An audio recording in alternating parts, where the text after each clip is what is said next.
Salate. All right, so standard impact weapon. Impact weapon, if I'm close, it's the same as a punch. Nothing changes. We did punch, right? Did we do punch? Yeah, the rhino thing? thing? Shell, but did we do the defense against a punch? No, we just did Probably shell. not, yeah. Okay, so I got to show you that one. So let me show you that one first. That will make more sense.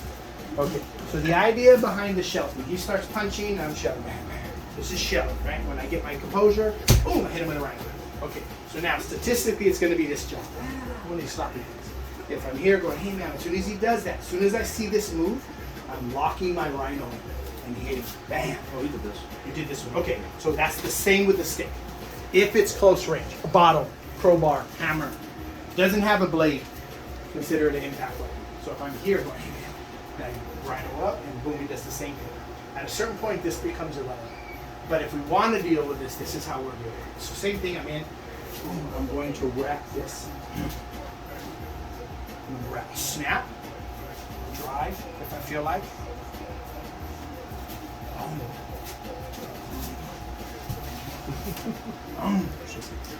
I missed it. You missed it? Yeah. I was still like this. Right, full speed. Okay. He's like, no, you're good. We're going nice. But that's just one option. So it comes to the main thing is getting inside. This is my hit. Attach, hit. If I want to wrap, I can wrap. I don't have to. But if I do, I need to lock it in. If it's a big guy, I don't want him taking out. It's like a monkey when he grabs something through a cage. He can't get his hand back unless they let go of it, and they never let go of it. Yep. Same thing here.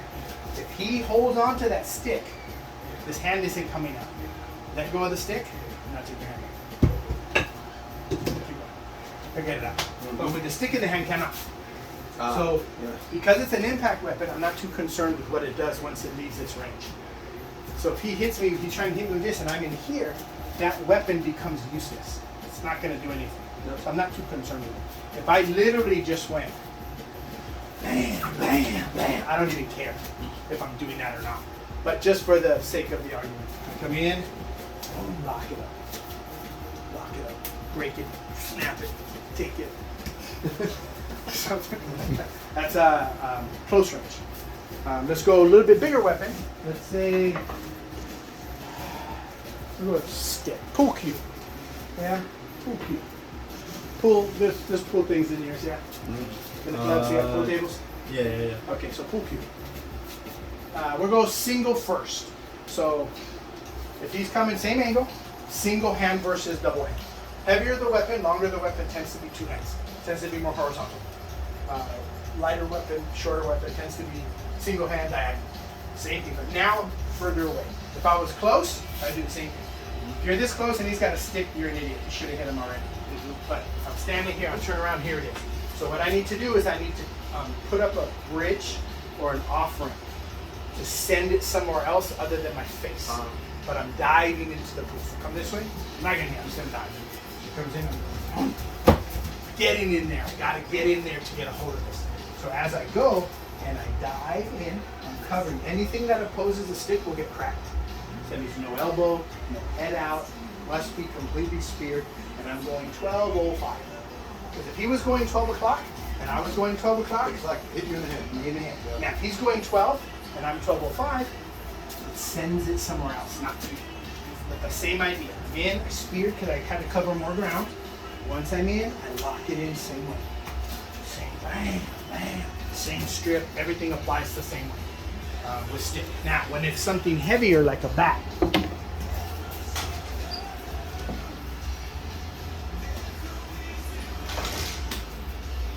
tends to be double-handed. Now, there's two. If I miss, like I'm here, and he goes, and I'm boom. Next one, I have to go in now. There is no, you're not out of the way of two strikes. You'll be out of the way of one. Because it goes back to the premise that he can move faster forward, and I can move backwards. Yep. So if I see it, as soon as it's here, I need to cover this space. We call this a general defense. It's very general. I'm just taking this hand and going, and jamming it in the space. This hand has to protect. I don't know how high or what range he's hitting, so I need to cover a very large space. So to cover the gap, the distance between us, I step to cover the distance. Now this covers here, but if he went higher, I'm still getting hit. So that's where this hand comes in.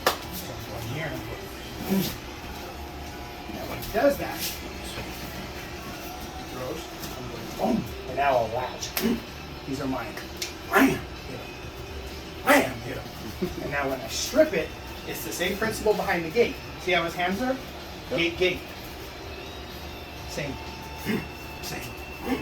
Same idea. Remember Warriors? Warrior.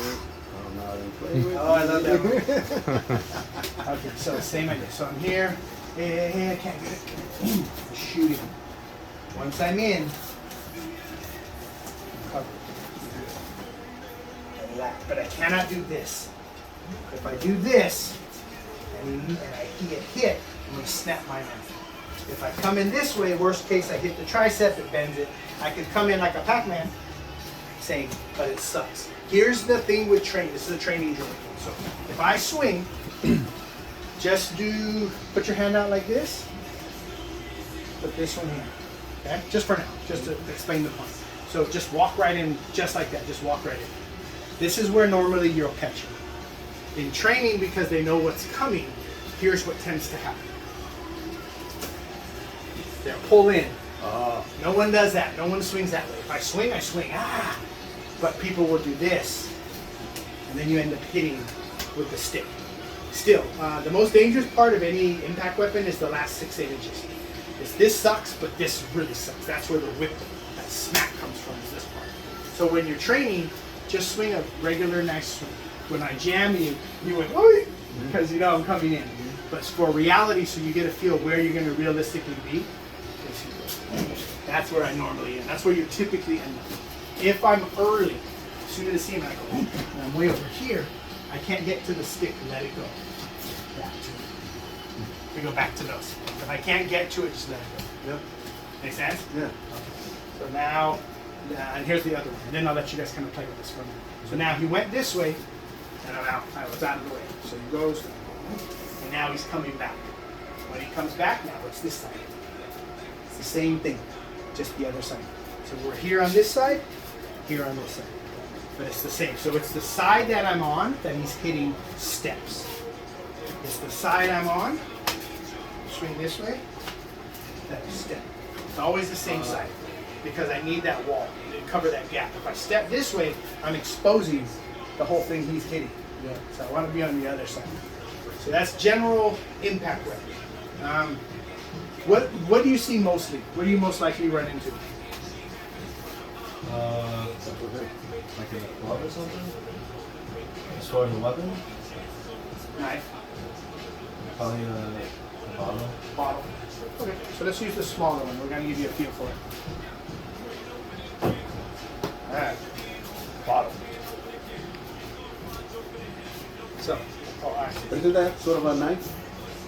no, because there's no blade. So see if he If does. he breaks it, then it becomes a blade.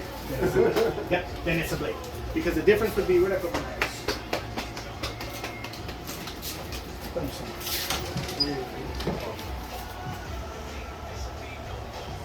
Oh, behind you. Oh. Trying to remember where I put my blades. Alright. Blades. So the difference would be, so you're just gonna shell. Step inside the shell. Step inside the shell. So they differ. So once it becomes a bladed weapon, the dynamics change. Now we have a different threat level. Because impacts, it's a bludgeon. Now keep in mind, it could be a bludgeon, I hit you one time and now it's a blade. Yep. That's possible. So you have to be able to adapt on the fly. It is what it is. Yeah. If I come in, the shells, and breaks, and now I have this, now it's a knife. Now I got to change my tactics. Yep.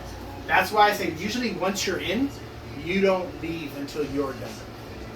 So if that means 55 hits later, So be it. or 2 hits, whatever it is, ear in your mouth, whatever, whatever it takes, you gotta do what you gotta do. But yeah, so general, when I'm coming in, if it's close, just run it. Remember, stay in your ball, tighten, boom, and now you go to work. So now it's whatever you're gonna do. Yeah. If it tends to be a horizontal stick, single stick, but a backstroke on a single stick. Backstrokes tend to be horizontal. It's just the way our bodies are set up. We don't typically go, unless you're a stick dude. Then we yeah. Normally it's just this. It's that kind of a deal. So the same thing, nothing changes. He did his diagonal, I'm out of the way. Same, bring it down, same as we did the knife, same everything. If it's horizontal from the get, for whatever reason, same. Right, snap, snap, snap. Everything stays the same. What they want is minimal amount of tactics for the maximum amount of things. Can't have every single thing has a different technique.